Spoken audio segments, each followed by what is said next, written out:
Hey everyone and welcome back to my channel. This video is my review for the 6th episode of the final season of The 100, titled Nakara. Although it barely took place on Nakara and that plot wasn't that interesting, but the rest of the episode was much better, with some amazing scenes with Indra and Bardo and how we finally got the Osa back, hopefully for good. The plot of the episode was that Clarke and her friends were stuck on the new planet Nakara and were trying to find the anomaly stone so that they could find their way to Bardo. Meanwhile, on Bardo, Diosa was trying to escape and ran into the Anomaly trio who were disguised as disciples. On Sanctum, tensions kept rising between the different groups, so Indra was determined on finding a leader. Now, the episode was kind of messy because it kept jumping around between the 3 different plots, so I'm going to go through each one on their own in the order that I just listed them. So let's start off with Clarke and her friends on Nakara. This was probably the slowest plot, and it had the least happening because it was just leading to one goal the whole episode. After last episode, they arrived on Nakara and found that it was the wrong planet and they were stuck there because they didn't know where the stone was. They called out for their friends to no response, and then we got Nyla trying to be funny and failing. It was kinda cringy, but that was the point. I do agree with her, Nakara looked pretty cool, at least on the outside, but that's not where we spend most of the episode. We actually spend it inside what they thought was a cave. Clarke conveniently found a bump in the ground. I really don't understand how she noticed that, but it turned out to be a dead body. So now we learned that Nakara is where the disciples stored their dead. This actually makes sense with what people were saying when we first found out the planet's names. Nakara is the Buddhist term for hell, so people were predicting that this was the dead planet. But it makes sense for it to be where the disciples go once they die, although does this mean that they do see themselves as the bad guys? This fits with Bardo being the place between life and death. I guess Earth could be life if the theories are true and the disciples are the second dawn cult. And then they went to Bardo, the place between life and death, and then they end up on Nakara.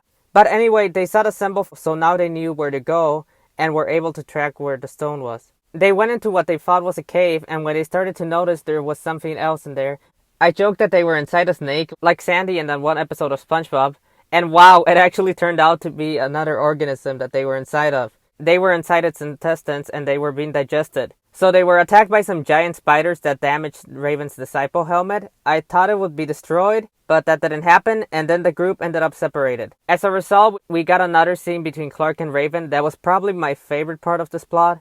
I really wanted them to have a talk about their experiences, and last time was too short. Now, Raven said that Clarke always withholds her emotions, but just last season she was crying and pointing a gun at her head. Clarke explained how she has to focus on saving the people she loves no matter what, and Raven thought that what they're going through right now was karma for what she did, but Clarke said she doesn't believe in karma, which is strange since they're taking so many terms from Buddhism.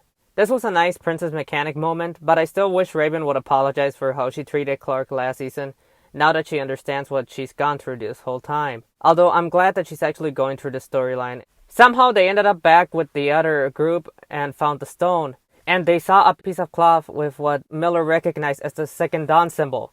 So it looks like the theories were right and the disciples are the Second Dawn, which means that the shepherd is Cardigan. So if they are true, then this is what the spin-off is going to focus on and what we will get to see in 2 episodes. Raven set up the stone for them to go to Bardo, but the fact that her helmet was damaged makes me think that they're going to end up on the wrong planet, which I'm not looking forward to, if it means that we're gonna have to spend another episode with them looking for the stone. They went into the anomaly with their guns ready, and strangely, that's where the episode ended. This plot really felt like filler. The episode could have gone on without it. Although I did enjoy Jordan more than usual, because he's not as annoying now that he's away from the other Sanctum people, so hopefully he'll improve now. On to the Bardo storyline.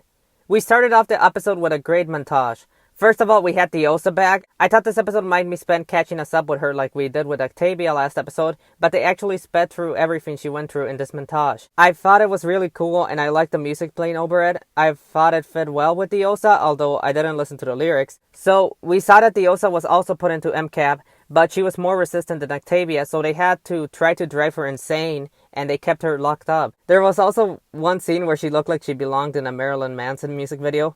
And what turned out to be present day, she pretended to be choking, only to bite the guy, and then she took out his eye so that she could escape. That scene was brutal, and she's such a badass, but the show seems to love cannibalism. I was surprised she did that because she wasn't part of the Dark Year.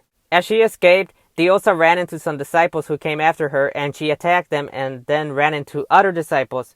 I was confused why they focused so much on a cut in their armor, but these disciples turned out to be our anomaly trio. Hope took off her helmet, but since she's all grown up, the Osa didn't recognize her. I think she realized who they were when she saw Echo, because they kinda focused on her. So Hope and the Osa were reunited, and Octavia told her about Bellamy's death, and we got a nice moment where the family hugged. I thought that there would be conflict between this group, especially with Gabriel, since he knows the Osa as a terrorist, but there wasn't any at this moment.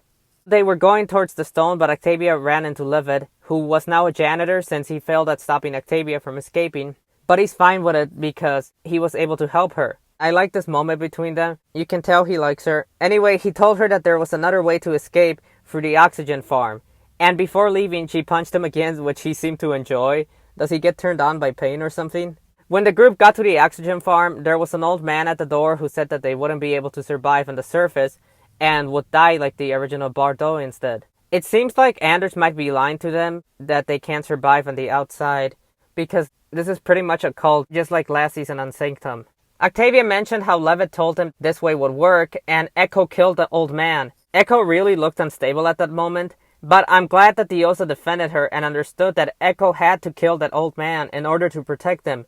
Since the guy heard Levitt's name, he knew that Levitt had helped them. He would probably get them in trouble. However, as I predicted before, there was conflict between this group with Gabriel, because Gabriel changed his plans. He was so stupid and wouldn't let them go through. For him, this whole mission has always been about exploring. He doesn't understand what this means for the other ones who were looking for the people that they care about. Gabriel's always had a problem with killing. He formed the Cogs because he didn't want to keep on killing innocent people so that they could be revived in their bodies. Gabriel knocked the others out and got them captured again. I don't really like him anymore. Although I had thought that maybe Levitt was lying to them when the old man said that they wouldn't survive, so maybe Gabriel has a point. It might be too convenient that Levitt has been so helpful to Octavia. Also, this moment should have been the cliffhanger. It was way better than the ending on Nakara. This whole plot was better than Nakara. Finally, we had the story at Sanctum, which ended up being my favorite part. First of all, we finally had Maddie back. I don't think she's shown up since the premiere. Her and Indra were talking about the group on Nakara, and Maddie was worried about them. But then they were interrupted by someone that told Indra that the guns had been stolen. Nelson tried to talk to Indra, but she was distracted after seeing Heda out of his cell. It turns out he was talking to his guards, and Indra forbid it and got rid of one of the guards. What I'm confused about is whether he told them that he's Heda or he was just asking questions. Indra decided he would no longer have outdoor breaks, and that only Tree Crew would guard him. Then she went in his cell and confronted him again. So now we see that Heda knows that everyone will end up following him if they know who he is, and that's what Indra's afraid of, which is why she needs to find a new leader. However, the Grounders will only follow Heda, and their only options for that are Russell, Clarke, who isn't there, and Maddie. Then Indra went to talk to Murphy, who was talking to the dad of one of the kids that he saved, and was giving him a nickname that was funny because the guy obviously didn't like it, but he ended up accepting it because he sees Murphy as his god. Indra and Murphy went to talk to Nikki, who they believe to be the one who stole the guns. Nikki was still mad at Raven for Hatch's death. I think her anger is justified, because even Raven admitted this episode that she knew what would happen. She used him because she was afraid.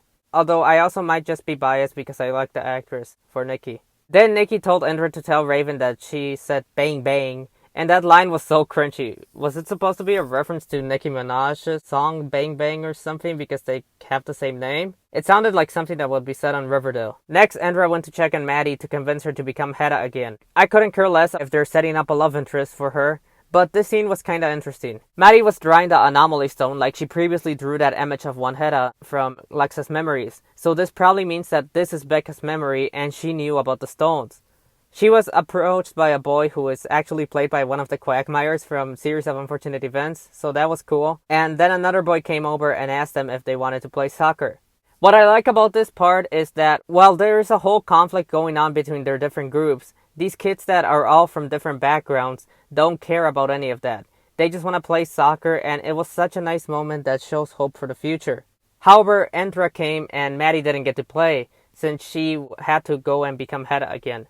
While all of this was going on, Nelson went in to talk to Heda. Nelson was here to kill Heda, but this actually resulted in a cool fight scene where Heda beat him up, which showed how powerful he is, especially because he moved so fast and did it with one arm. Then he revealed that he killed Russell and took over his body and told Nelson that he could give him power, but Nelson didn't want that. However, Heda convinced him that one crew were their enemies, and he was able to turn him to his side, telling him that they needed to take down the queen. What really worries me about this is that at that moment he could have been talking about Clarke, but by the end it seems like they mean Indra, and I don't want her to die. There's also been a strange focus on chess pieces. From Heda talking about the queen right here, the next episode is called The Queen's Gambit. Heda was playing chess with Nelson, and we also saw Orlando playing chess a few episodes ago. I was also surprised that Nelson was the one that turned to Heda's side. Until now, he was always with the Grounders, and I kinda shipped him and Indra, although I might have been reaching with that, and I don't know if there's an age difference. But I really didn't expect him or any of the cocks to turn to Heda's side. Well, I guess it might be because Heda did what Nelson wanted to do by killing Russell. Back to Indra, she called a meeting for one crew and was preparing to reintroduce Maddie as the commander, but Jackson and Memori came in to stop her. Indra threatened them, and then Maddie had a panic attack over everything that was going on, and she ran away, with Jackson following her. Now that she had no leader, Indra revealed that Heda was back to Memori, and that's why she needed a commander. But Murphy convinced her to take the position herself. She's always been there for the previous commanders. If anyone deserves that position, it's her, especially because she doesn't want it, meaning that she's not power hungry. What I didn't like is that he said that Octavia was just painting her face with blood during the 6 years in the bunker. I'm tired of them making Bloodreina seem like a bloodthirsty idiot. Next came my favorite scene of the episode as Indra went in to meet the rest of one crew and declared that there were no more commanders, but she was in command from now on. That was such a great speech. I was hoping that she would say, "You are one crew," or "You are the enemy of one crew." Although she didn't say that, it was still such a good scene. And then she finally fought the annoying Sangera crew guy. That was a good fight. She showed how strong she is. I was hoping she would kill him, but at least she beat him and said he was going to have to get the guns back. So since Indra didn't kill him, hopefully Nikki will, although he will probably join Nelson and Heda. I also love how excited Memori were. I really loved this part. In terms of the Sanctum arc, this has become the Indra show and I'm here for it. She really deserves to be commander. She's a great warrior. She barely had screen time last season and now she's getting the spotlight and getting to be such a badass. So I'm glad about that because Indra, Memori, and Heda are carrying the Sanctum storyline. I was getting bored of it a few episodes ago, but it got better once Indra found out Russell was Heda last episode, and now it was my favorite part of this episode. Overall, I think the Nakara plot was really weak, but the episode was saved by the other two stories, thanks to Diosa and Indra. Barely anything happened in the Nakara plot, but the only important thing about it was that we found out that the disciples are the second dawn, but that could have been done in one scene. I also had a problem with the lighting in Nakara. I get they were inside a cave, but I could barely see what was going on, and I wish they could have gone with more of a horror aspect for it. It kinda seemed like they were trying to reference Alien. And once again, Eliza barely appeared. The Bardo arc was short, but it was great to have Diosa back. We had a Latavia moment, but now I hate Gabriel. Indra was definitely the best part of the episode. She was amazing, and I really hope Heda isn't gonna kill her. But based on the promo for next episode, Emori seems to be the one that's in danger. I think I would give this episode a 7.5 out of 10. The Nakara plot was filler, but the rest of the episode was really good. Well, that's it for this video. If you enjoyed this video, please leave a like and subscribe for similar content. I do reviews of the show every week along with Stargirl. Leave your thoughts in the comments and have a good day. Thanks for watching. Goodbye.